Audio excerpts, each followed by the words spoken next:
Yo, my prankster gangsters. Today we're starting a new world in Worldcraft, surviving. We're trying to not die because of terrible news about what happened when I was playing last time. I died and it was very bad. I lost all my stuff. First I'm going to go directly across. Then I'll go perpendicular.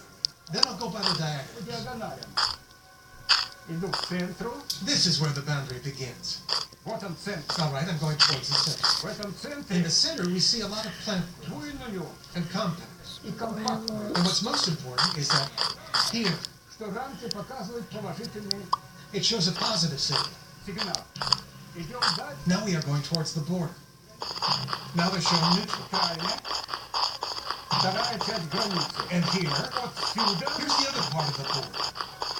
Right from here to over there. Now I'm going away from the center. Toward the other side. Ajaja is walking the 100-foot by 20-foot outline of a cigar-shaped UFO that reportedly crash-landed here in 1961. Again. Now we're going back. It shows a powerfully strong signal. See how it's turning? It's powerfully positive. We're going back. Negative. There it is, see? Here's where the border is. We got one point over there, another point over there. 3 points and 4 points.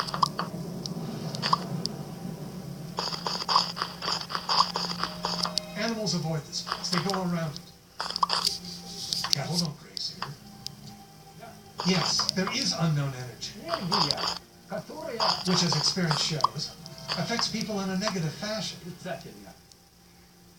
Изменяется пульс. Your pulse changes. Возрастает сердце. The heartbeat changes. You go short of breath. You begin to sweat. Дольше оставаться, Okay. потому что это уже вредно. I don't recommend you stay here any longer because it's already harmful. Там, где на нас не влияет. Come on. Let's leave here. For a normal place, where no unknown forces will influence us and act upon us. Ajaja's account of this UFO crash was supported by a resident of adjacent Shodnya village, who, upon seeing Ajaja, told her account of seeing the crash out of her window, which overlooks the site from less than 200 yards away. Well, it was 4 or 5 in the evening. It was later in the day. And suddenly my mother screamed. She said, "Hey, look at that. There was some kind of ball, a sphere that flew by." And then she said, "Oh, it's probably a flying saucer." And it was a big, fiery red sphere that flew by. The sphere went over there, past the train tracks, and went down into the valley of the river Skonya, right down and over the river. Experts like Ajaja believe that UFO events like this crash, as well as the 1948 Russian Roswell crash, caused a Pandora's box to open over Kapustin Yar, leading to what some Pilots would often receive orders from the ground to defend their airspace and shoot down UFOs. Other times, the UFOs would go on terrifying attacks. What intrigues me about the Russians as much as anything is apparent dogfights between UFOs. And I've read several accounts of that, several of them having dogfights. If something's bland, you say... Don't forget to put questions for the Q&A. And if you enjoy the video, leave a like and don't forget to subscribe. Redefines what chicken should taste like. It tastes like chicken! It tastes like chicken! We've all been here. And here. Okay, a crafting table. Bottom line, life is hard. That's what...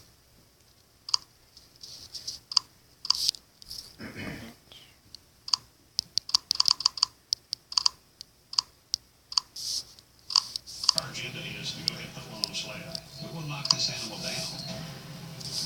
If they're shooting human beings, you must know what you're talking about. If a Bigfoot is killed, it's going to stir up a lot of conflict. I've got a shot. Killing Bigfoot. New series Saturday at 10 on Destination America. When I was a child, murder took my mother. Years later, he came for my brother. That's That's what I found my mission in life. I didn't choose murder. Murder chose me. All new series premieres Wednesday, February 15th at 10, only on Investigation Discovery. With personal photos. I really don't know what it was. I can't.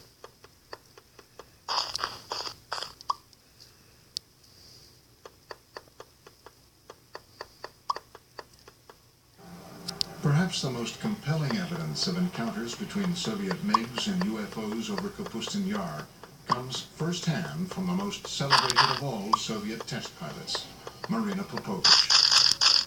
A national hero, a cosmonaut, perhaps the Chuck Yeager of Russia. She says that she witnessed actual battles between Soviet pilots and UFOs. One incident in 1964 occurred during a Soviet Air Force training mission. Alexander Kopegin was the commander of a squadron and a pilot instructor in one of the flight schools. One day he was flying with a cadet and they were attacked by a UFO. They went into a spiral dive. While on another top-secret military expedition in February 1980, Colonel Popovich encountered multiple unidentified objects in the skies over Russia. I saw 3 fireballs, 3 amazing lights in the form of a triangle, and I observed them as they flew away. Another MiG test pilot, Colonel Vyatkin Lev Mikhailovich, agreed to tell his first-person account for our cameras for the very first time. August 7th, 1967, 6:30 in the evening. Colonel Mikhailovich reports that his MiG was momentarily captured in midair by a UFO.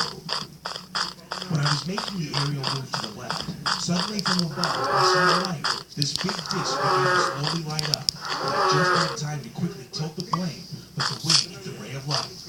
The plane shook, and the gauges and instruments began to move from right to left, right to left.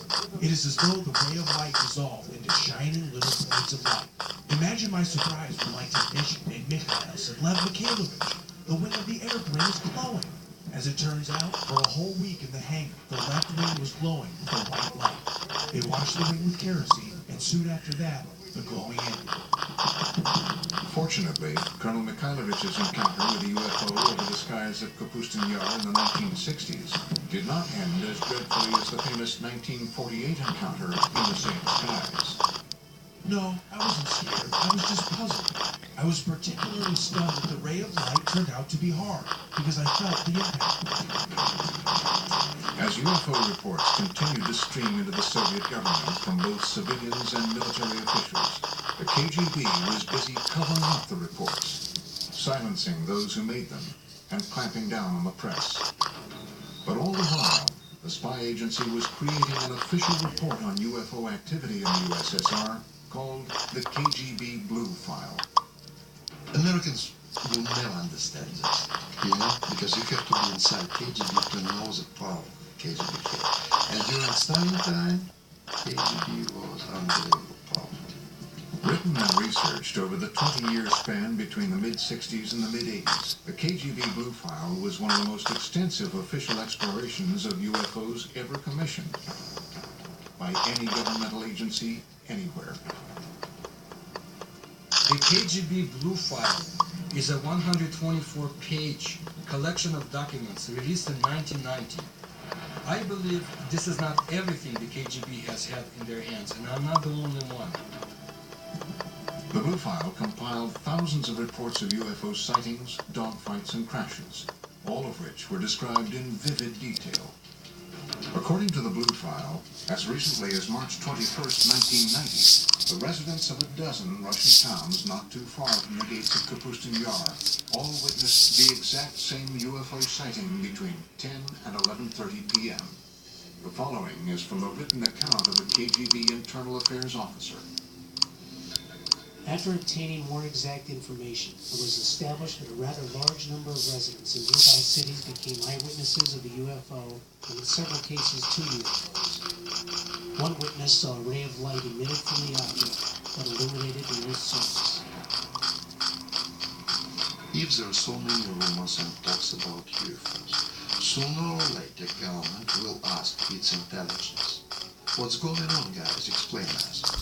And KGB had to create this file with all the publications and some witnesses who saw or thought that they saw this 1990 incident could have been a simple military test sent up from the grounds at Kapustin Yar? Or was it yet another incident involving UFOs? Coming up, shown for the first time outside of Russia, exclusive footage of what might be the only recorded evidence of a fireball UFO crash. You can't wrap your mind around this thing when you see it. It was a big trip, no doubt in my mind.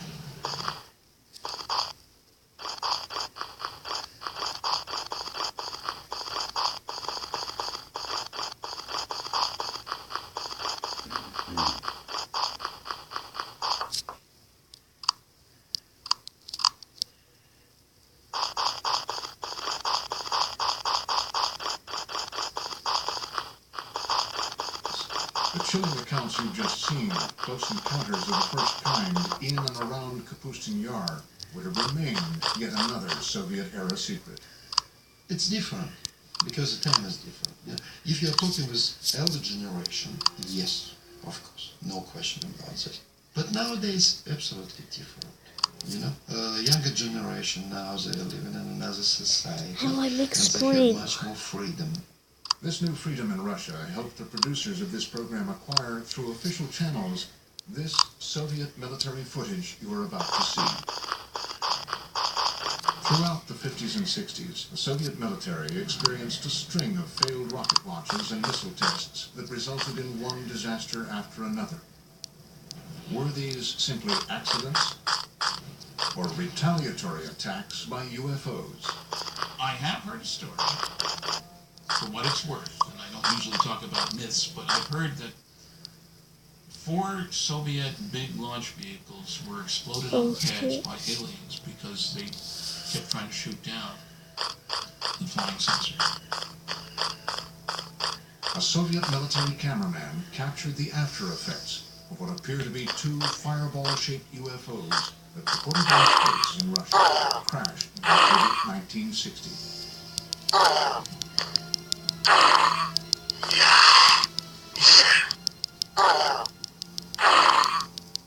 Red Army firemen were seen running from this massive fireball, which, according to reports, continued to expand, causing other massive explosions in the area for over an hour.